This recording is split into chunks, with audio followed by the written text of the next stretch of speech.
Mornings are the worst. It's so hard to get my withdrawals under control in the morning because I've been sleeping all night.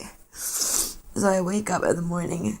If anybody wants to know, the painting behind me is by Dave Manning. He's a really good friend of ours. And that's what's going to happen to our country pretty soon, in our world. Apocalypto. Anyway, off track. That's me. I feel like I have the flu.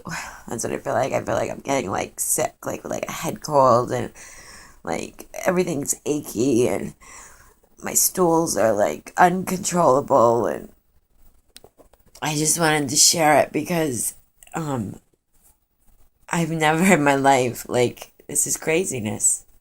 This is what methadone does. And everybody that I've spoken to has told me that it will take me 14 days before I start to, the first 14 days is the worst. And after day 7, it gets really bad, and then it starts to get bad, then it starts to get slowly better. Here's hoping. It's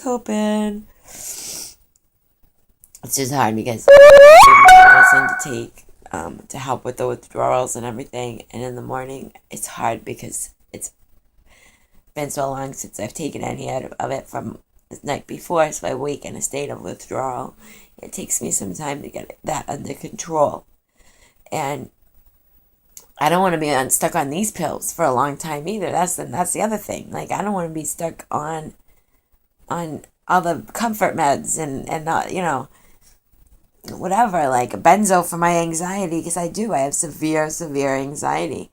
But I want to learn better ways, and there are so many better ways of dealing with anxiety naturally. And I want to learn that so bad. And it's how can you learn that? How many options do we have as Americans? When we get sick, we go to our doctor. Our doctor doesn't teach us things like that. They don't teach us about superfoods. I've never even heard that term before, superfoods. And yet this has existed in other rehabs. And it pisses me off because I could be there. I could be there right now. I could be getting the proper treatment that Americans deserve, right?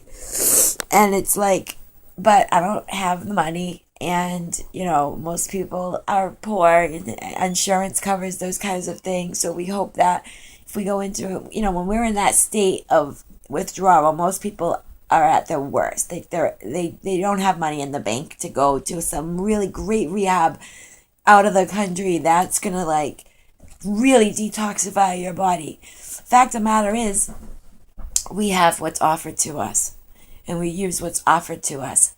And what's offered to us is killing us and making us more sensitive to pain, because I'm more sensitive to pain on whatever. I'm getting sidetracked again.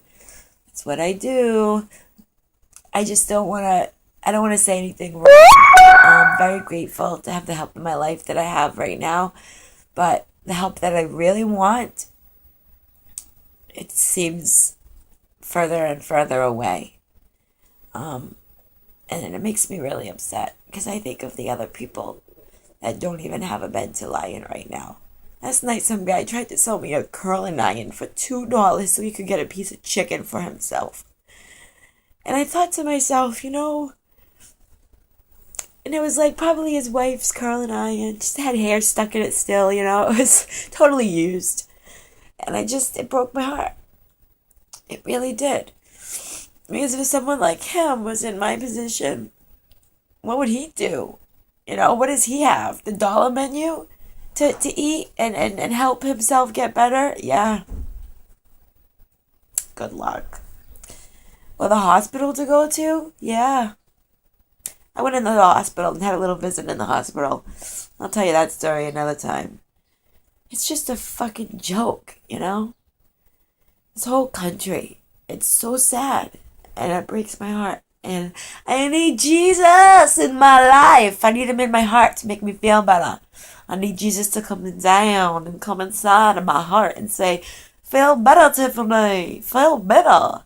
Because you know what? It's time to feel better. And I'm here and I'm going to make you feel better. You don't need nothing from anybody. You just need my love. And I just need that.